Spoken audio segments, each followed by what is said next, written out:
Assalamualaikum warahmatullahi wabarakatuh. Selamat pagi teman-teman.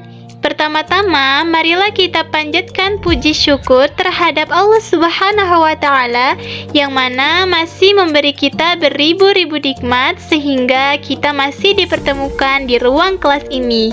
Kami dari kelompok 2 akan mempresentasikan materi yang berjudul kematian. Adapun nama anggota kami yakni ada Hana Siti Nurlaila, Cikal Putri, Anissa Nur Aisyah, Fauzan Nawir, dan juga Muhammad Syabil. 1. Kematian. A. Pengertian. Dari segi kebahasaan, istilah kata mati atau al-maut memiliki korelasi yang sama dengan istilah panca indera, akal, dan lain-lain. Korelasi ini mengandung pemahaman bahwa kematian yang dimaksud berarti telah kehilangan kekuatan atau kemampuan untuk hidup. Kematian menurut Al-Ghazali berarti perubahan keadaan dan bahwa setelah kematian jasad, ruh manusia tetap hidup dan merasakan siksaan atau kebahagiaan. Mati adalah lawan kata hidup atau al-hayat. Hidup dan mati adalah kehendak Allah sebagaimana ikrar kita setiap salat dalam doa iftitah. Al-Quran menunjukkan bahwa setiap makhluk yang bernyawa pasti akan mati. Bahkan alam dunia pun akan diakhiri dengan mati atau kiamat. B. Anjuran mengingat kematian. Nabi Muhammad sering mengingatkan kita untuk selalu mengingat mati, karena itu akan menambah rasa takut kita seandainya mati dalam keadaan yang tidak diridhoi Allah, sehingga kita sekuat tenaga untuk menjalankan perintahnya dan menjauhi larangannya. Dalam sabdanya, "Aktsiru min dzikri hadamil ladzati," rawahu Tirmidzi. Artinya, perbanyaklah mengingat pemisah kenikmatan. Menurut Al-Ghazali, bahwa manusia terbagi menjadi 3 golongan. 1. Orang yang terlena dengan dunia sama dengan tidak pernah mengingat kematian. 2. Orang yang memulai untuk berjihad sama dengan takut akan kematian. 3. Orang yang arif tentang hakikat kematian sama dengan kematian adalah penantian yang ditunggu-tunggu. Sakaratul maut. Sakaratul maut adalah rasa sakit yang menyerang jiwa dan menjalar ke seluruh bagian jiwa, sehingga tidak akan ada lagi satupun bagian jiwa yang terbebas dari rasa sakit itu. Sakit dari sakaratul maut akan menghujam ke jiwa dan menyebar ke seluruh anggota badan, dan orang yang sekarat akan merasakan sendiri dirinya ditarik-tarik dan dicabut dari setiap urat saraf, persendian, dan dari tiap akar rambut di kaki dan kepala. Rasulullah Shallallahu Alaihi Wasallam bersabda, sakaratul maut itu sakitnya sama dengan tusukan 300 pedang. Hadis riwayat At-Tirmidzi. Ka'ab Al-Ahbar berpendapat, sakaratul maut ibarat sebatang pohon berduri yang dimasukkan ke dalam perut seseorang, lalu seseorang lelaki menariknya dengan sekuat-kuatnya sehingga ranting itu pun membawa semua bagian tubuh yang menyangkut padanya dan meninggalkan yang tersisa. Alam kubur atau alam barzah. Kebenaran adanya alam kubur termasuk perkara yang dibawa Nabi dan wajib kita mengimaninya. Allah Subhanahu wa Ta'ala berfirman, Bismillahirrahmanirrahim. An-naru yu'raduna 'alaiha ghuduwwan wa 'ashiyya wa yawma taqumus sa'ah adkhilu ala fir'auna asyaddal 'adzab. Artinya, kepada mereka diperlihatkan neraka pada pagi dan petang, dan pada hari terjadinya kiamat. Lalu kepada malaikat diperintahkan, masuklah Fir'aun dan kaumnya ke dalam azab yang sangat keras. Quran Surat Ghafir ayat 46. Para ulama menafsirkan ayat ini tentang adanya alam kubur karena ketika di dunia orang-orang kafir tidak ada yang diperlihatkan kepada api yang menakutkan setiap hari 2 kali, yaitu pagi dan sore. Bahkan keadaan mereka sebaliknya. Keadaan alam kubur. Kehidupan di alam barzah sementara waktu, yaitu hingga datangnya hari kiamat. Sebab setelah datangnya hari kiamat nanti ada kehidupan lagi, yaitu kehidupan di alam akhirat. Di Di dalam hadis Nabi menegaskan bahwa alam kubur merupakan tahap pertama menuju alam akhirat.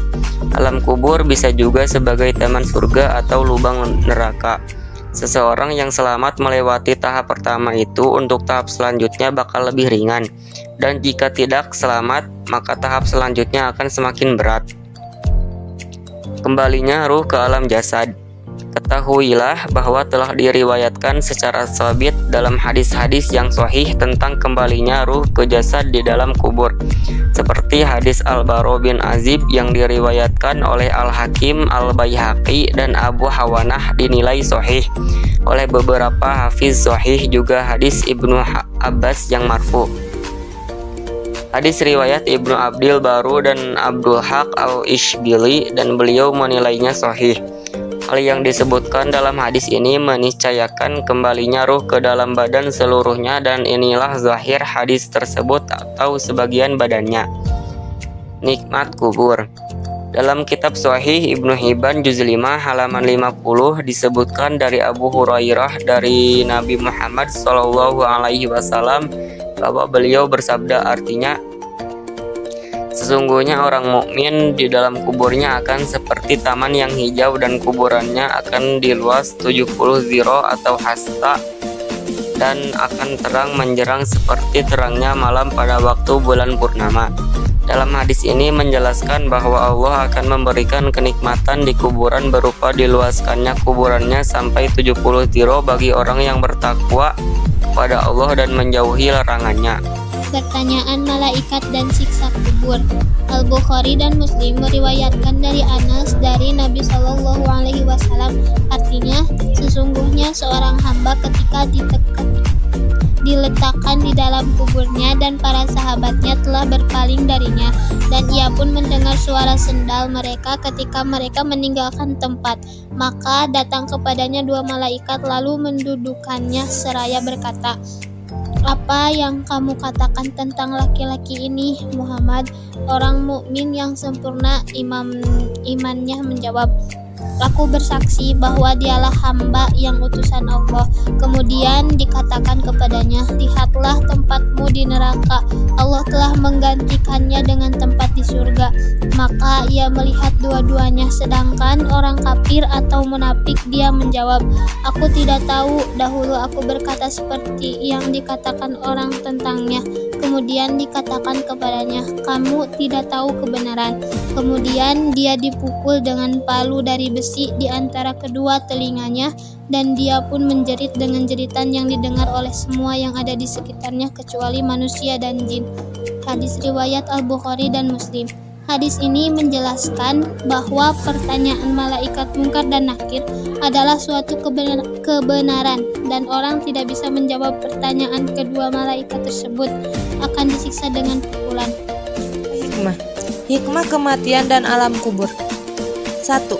Mensyukuri nikmat hidup dengan menyembah Allah semata, zat yang telah memberikan kita kehidupan. Yang kedua, menjadi manusia sebagai ladang amal untuk bekal akhirat, karena kehidupan dunia hanya sementara, sedangkan kehidupan di akhirat bersifat abadi. Yang ketiga, selalu berpikir dan mengingat kematian dan meningkatkan ketakwaan agar jika seandainya ajal menjemput, maka ia telah siap dengan amal ibadahnya. Yang keempat, meluangkan waktu untuk ziarah kubur agar kita selalu ingat mati dan tidak terlena dengan kenikmatan duniawi. Yang kelima, mengambil pelajaran dari kematian orang lain bahwa kita akan merasakan hal yang sama. Sakaratul maut, diantarkan jenazah kita ke liang kubur, dan pertanyaan malaikat Munkar Nakir. Dan yang terakhir, memperbanyak amal ibadah yang pahalanya akan terus mengalir meskipun kita telah meninggal dunia. Dapat kami simpulkan bahwa kematian itu akhir dari segala kehidupan yang ada. Sebab sesudah kematian, maka tiada lagi keberadaan atau eksistensi kehidupan itu. Dia terhapus dalam segala hal yang menyangkut kehidupan. Sekian presentasi kami hari ini. Jika ada kurangnya, kami mohon maaf yang sebesar-besarnya. Semoga apa yang kami sampaikan berguna untuk diri kami sendiri dan banyak orang pada khususnya. Wassalamualaikum warahmatullahi wabarakatuh.